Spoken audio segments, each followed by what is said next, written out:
Bom, primeiro eu queria agradecer, né, a presença de todos vocês aqui. Para a gente é um enorme prazer, um enorme orgulho ver o auditório assim cheio. Agradecer também ao FBC, né, e todos os professores que estão colaborando, né, para que a gente consiga realizar esse evento. E não esquecer de falar que o CAM é uma entidade independente, né, então a doação de vocês é mega importante para que a gente continue promovendo, né, eventos como esse. Bom, então vamos lá. Nosso próximo convidado é o Breno. Breno é graduado em Ciência e Tecnologia e Neurociência na UFBC, faz parte do grupo de pesquisa, memória, aprendizagem e neurobiologia humanas. Ele está estudando emoções no momento. Em 2021, ele foi bolsista do CNPq, de iniciação científica, conduzindo o projeto Neurodidaticamente, uma revisão integrativa sobre neurociência cognitiva e neurobiologia da memória e aprendizagem. Então, com muito prazer que eu chamo o Breno aqui para apresentar nosso próximo palestra.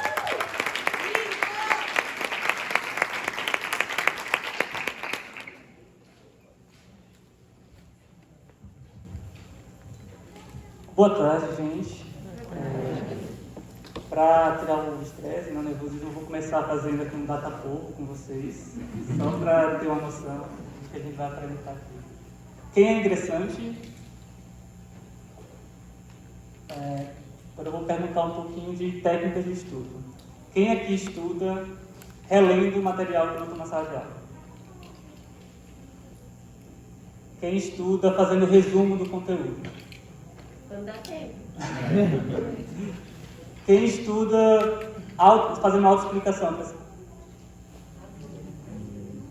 Quem estuda fazendo teste? Tá bem. Então, como o Giovanni falou, o que eu vou mostrar aqui é um pequeno recorte da minha IC, que eu estou concluindo agora. Qual foi a minha motivação para fazer isso? Meio que foi como um pouco o que a Bel falou. A gente faz neurociência, a gente estuda muita coisa, sabe como a memória funciona, e muitas vezes a gente se depara com muito mito na internet, algumas pessoas perpetuando certas opiniões como verdade, de como as pessoas aprendem, qual é o tipo de aprendizagem de cada pessoa. Isso me deixou um pouco preocupado, até que eu encontrei um dia um almanaque, assim, ferramentas para memorização, nunca mais esqueça nada. E aí eu abri, não tinha fonte, não tinha nada, eram uns testes assim meio banais. E eu fiz, não, a gente tem que tentar fazer com que o conhecimento que a gente tem no laboratório, na pesquisa, acesse ao resto das pessoas. Então vamos começar aqui com um exemplo. Quem nunca, né? Véspera de prova, quinta-feira à noite, prova na sexta, a gente vai começar a estudar agora. E aí a gente passa a noite lendo e relendo, esperando que a gente consiga o mínimo necessário para passar ali na prova que a gente tem no dia seguinte. Eu, pelo menos, faço isso quase frequentemente, não vou dar para negar. E aí fica a pergunta, né? Funciona? Funciona, porque a gente consegue tirar nota boa. Às vezes tira nota, passa. Mas e se a gente quiser lembrar dessa informação daqui uma semana, no próximo quadrimestre? Aí a gente não vai lembrar, né? Então, a gente vê que existe a gente utiliza algumas técnicas, nós não sabemos exatamente se alguém nos ensinou, se a gente aprendeu sozinho, se a gente viu em algum lugar, mas a gente apenas faz essas coisas achando e tendo confiança de que elas ajudam. Mas essa confiança é muito mais assim, uma sensação pessoal. Quando a gente para refletir, a gente realmente pensa assim, nossa, professor, a gente estuda geometria analítica, quando a gente vai para o quadro que vem, pensa, vocês viram na disciplina passada. Eu falo, não vi não. Mentira.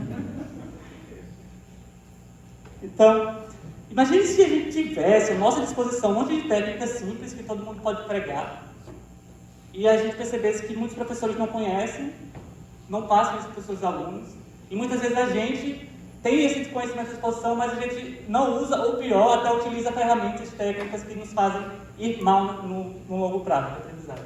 Não seria estranho que a gente continuasse utilizando, mesmo sabendo que tem técnicas melhores? Então essa é uma das motivações. A gente tem essas ferramentas, a gente precisa se apropriar delas. Principalmente, como a Bel falou, a pandemia teve um impacto muito grande na educação das pessoas, na leitura. Então, a gente tem que um pouco também ensinar as pessoas a estudar e aprender para que elas sejam um pouco mais autônomas. Né? Porque não só na faculdade, a gente não precisa só aprender na faculdade, aprender nas disciplinas, mas é uma característica que a gente precisa para a vida, porque depois que a gente sai da faculdade, a gente vai aprender coisas novas, seja para o mercado, para a sua profissão, seja para um hobby. Então, a gente saber aprender de forma eficiente é fundamental. Então, eu vou apresentar aqui um pequeno recorte dessa minha pesquisa. Como o Giovanni falou, ela é uma pesquisa, uma revisão integrativa no campo da neurociência cognitiva, da neurobiologia da memória, mas eu vou apresentar aqui um recorte de uma revisão de um autor que ele investigou 10 técnicas de aprendizagem, certo? E ele classificou, como eu vou mostrar mais na frente, em 3 grupos. Aquelas que são ineficientes, não trazem benefício nenhum, aquelas que têm bastante potencial, mas elas precisam de um pouco mais de estudo para saber exatamente como é que se aplica a elas, e aquelas que têm um efeito já consagrado. A psicologia cognitiva já tem estudado, já sabe como a memória funciona há mais de 100 anos. E a gente ainda assim continua pesquisando técnicas erradas. Então, quais foram os critérios para a gente apresentar essas técnicas, especialmente as que funcionam, tá?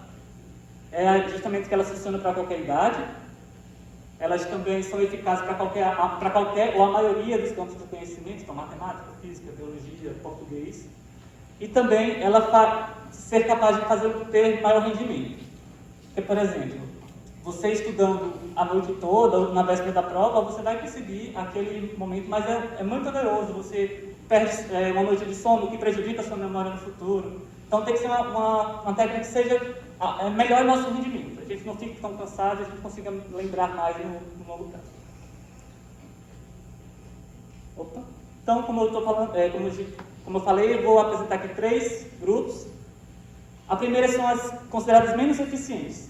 Então, a gente tem leitura e sublinhar ou destacar textos. Depois fazer resumos e mapas mentais. Fazer um disclaimer. Nossa, gritei. Fazer um disclaimer antes de tudo é que o objetivo da educação, da universidade, não é necessariamente fazer a gente lembrar, né? Isso não é bem o resultado final da aprendizagem, do aprender. Mas, na ciência, a gente usa esse parâmetro como a métrica fundamental para avaliar se a técnica está funcionando ou não. Só que, assim, ter uma capacidade de memória, lembrar das coisas, é fundamental para o desempenho, sim, porque, por exemplo, se você não sabe os conceitos básicos da matemática, da aritmética, como é que você vai conseguir aplicar os conceitos mais complicados, complexos? Então, você ter essa capacidade de reter informações, definições de conceitos é importante para a aprendizagem. Por isso que a gente utiliza a questão de recordar da memória como um fator para medir o desempenho do estudante. Tá? O segundo são as promissoras, então são estudo intercalado ou autoexplicação. E, por último, a gente vai chegar nas mais eficientes, que são os testes práticos e a prática distribuída. Vamos começar então releitura e destaque. Quem não faz isso aí, né? A gente vai destacar só o importante e acaba riscando todo o livro. Bem, qual é a grande questão ainda, a questão da releitura ou do destaque? O que a gente tem de dados é justamente que a releitura, quem faz essa prática de releitura não tem necessariamente um benefício maior do que você ter lido só uma vez. A gente não tem nenhuma comprovação de que você entendeu melhor o texto. Se você tiver algum problema também como a Bel falou na palestra anterior, de alguma deficiência na alfabetização, a releitura também vai ser só mais um desgaste para você. Então, reler o texto, aqui na UFBC seria inviável, né? A gente aprende tudo que era para ser em 6 meses, em 4 meses, então imagina perder mais esse tempo estudando. Então, o grande problema é que ele não é útil para todos os ambientes. Tá? Então, é uma ferramenta que traz um certo benefício, mas também não é tão... não tem um melhoramento, a gente não tem um rendimento maior. Tá? O que a gente viu até aqui são técnicas aquelas que elas não comprovadamente têm benefício, mas pelo menos elas não têm nenhum malefício. Então, existem algumas técnicas que eu não vou citar, porque não vale a pena, a gente está aqui para aprender coisas que fazem sentido, que têm efeito. Então, essas pelo menos não têm efeito negativo. Mapas mentais. Qual é o grande problema dos mapas mentais? Esse estudo aí fez um estudo com um mapa mental para a segunda língua. Em especial para a segunda língua, é meio que a gente acaba fazendo mapa mental, então a gente tem que... mapa mental também eu vou aqui acrescentar uma outra técnica de estudo, que é para fazer certas imagens mentais de textos. Então, quando você vai lendo o texto, tentando criar fazer imagens mentais enquanto você está lendo. Então, se você vai estudar sobre o ciclo de Krebs, você tentar imaginar lá os conceitos, as moléculas passando no ciclo todo, tá? incluam isso também.